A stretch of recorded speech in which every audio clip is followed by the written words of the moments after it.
Bagnaia backs out the caddy into San Donato, and he's really angry here, really frustrated. People coming out of the pit. Yeah, it's Marquez, isn't it, who's incurring the wrath of the world champion. Yeah, he's furious here, isn't he, Bagnaia? You don't see him lose his rag and lose his cool very often like this one. And the man who's on the receiving end of the gesticulations and the under-the-helmet abuse is number 93, Marquez.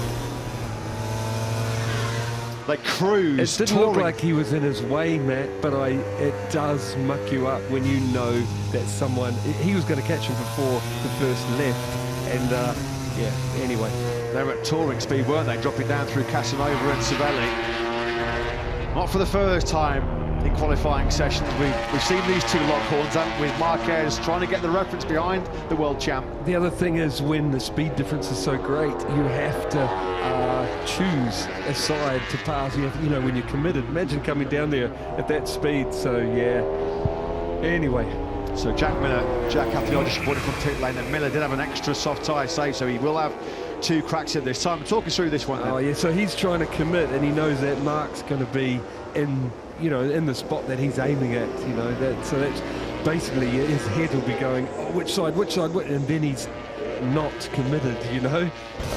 Anyway, it doesn't look as bad on the camera, but I totally understand why he's it's ruined his plan, you know, having someone going slow in front.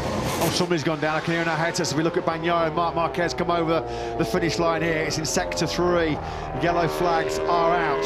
Trying to pick out who that was. It's not Aleix Espargaro, who credit to Aleix Espargaro is on a brilliant lap at the moment. Look at this from the number 41, the factory. Brad Binder is the rider that's taken a crash then on the inside of an Air Bastian. In comes Aleix Espargaro.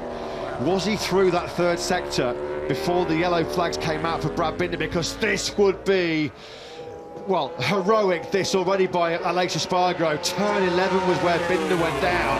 Aleix Espargaro on the front row in 3rd place. A 1:45.380. Astonishing ride that by a man who's got such a badly damaged right heel after his cycling accident here on Thursday. Matt, he didn't even have his right foot on the peg through the chicane, which normally you use your feet to help change the bike, because he said it's too painful. Now then, how many times have we seen this down the years? Marquez taking on the factory Ducatis here in Mugello. It's Bagnaia versus Marquez, Ducati versus Honda. Remember that classic 2019 Italian Grand Prix between Andrea Dovizioso, I was watching trackside. Danilo Petrucci was also here in Mugello this weekend, and Marquez. They're close together now. Marquez swarming all over the rear tyre. Bagnaia as they drop through current tyre. That rear soft tyre sliding underneath Marquez. He got the power down coming out of turn number 12 there. Safely through Biondetti 1 and 2. Bagnaia here is going to be dragging Marquez around to pole position here in Ducati's home Grand Prix. But there's nothing that Bagnaia can do. He can't roll out of it. He needs a lap time himself because he's down 11th place. Marquez will come over the line and will surely snatch pole with a big helping hand. No, he doesn't. Bagnaia was so good coming out that final corner. He does, though, drag Marquez around to the front row. Second, Pecco Bagnaia, 1:44.855. An acknowledgement of that great lap time from the factory Ducati camp. He has a good long look over his shoulder and goes to Mark. Well, be that as you can, mate. No, I think Mark did an amazing job, I'll be honest. Like, he used the motivation of, you know, Pecco being angry with him. Really? Okay, I'm going to go faster than you. He almost did it. He's channeled that anger and frustration, hasn't he, into a 1:44.855. Marquez then on course for another front row. 2 races so far this season for the 8-times world champion. He's featured on the front row of them in both. What can Alex Marquez do later on? The top man in Q1. Bagnaia and Marquez were split by just under 0.08 of a second, just over 2 minutes of this Q2 session remaining here in Mugello.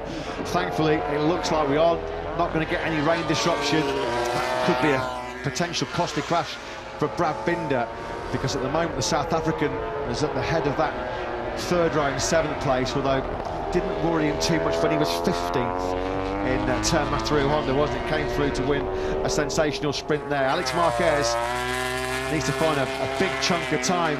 It's a PB lap coming in from the younger of the Marquez siblings, but only good enough at the moment to put him on the back of that 3rd row in 9th. I think he's out of tyres, Matt. Could well be, yeah, having come through Q1.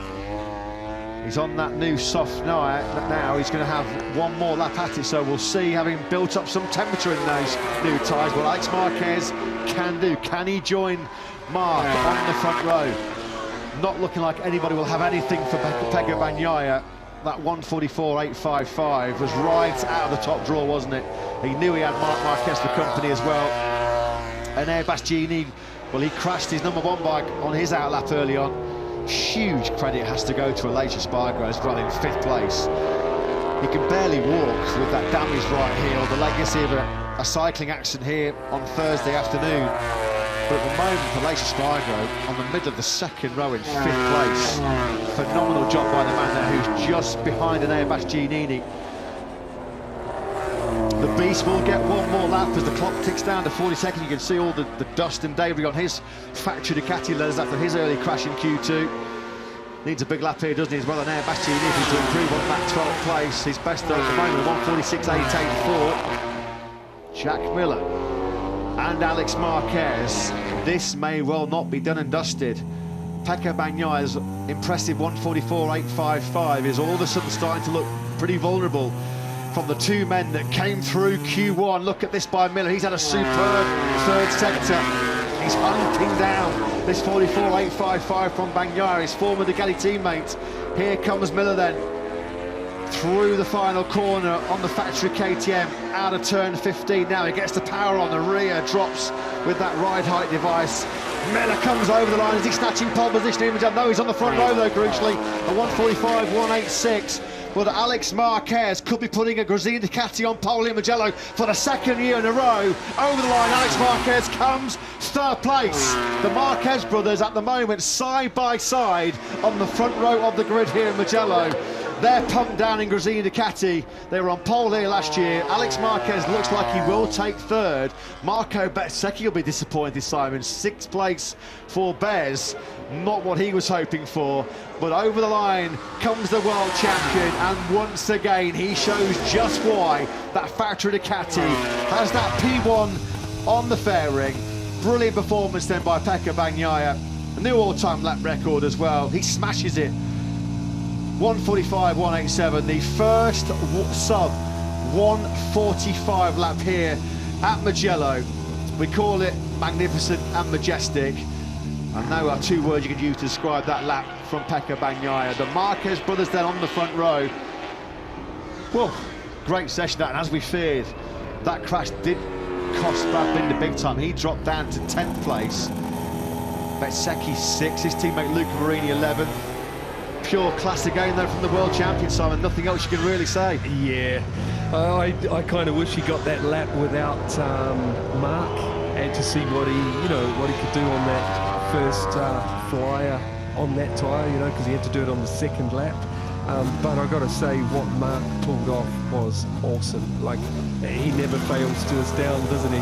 Because really, I don't think the Honda deserves to be where it is, where Mark put it. That is really impressive. The other one that, the whole Aprilia team must be wondering is if Aleix wasn't injured like he is, what he could have done. He should really be on the front row.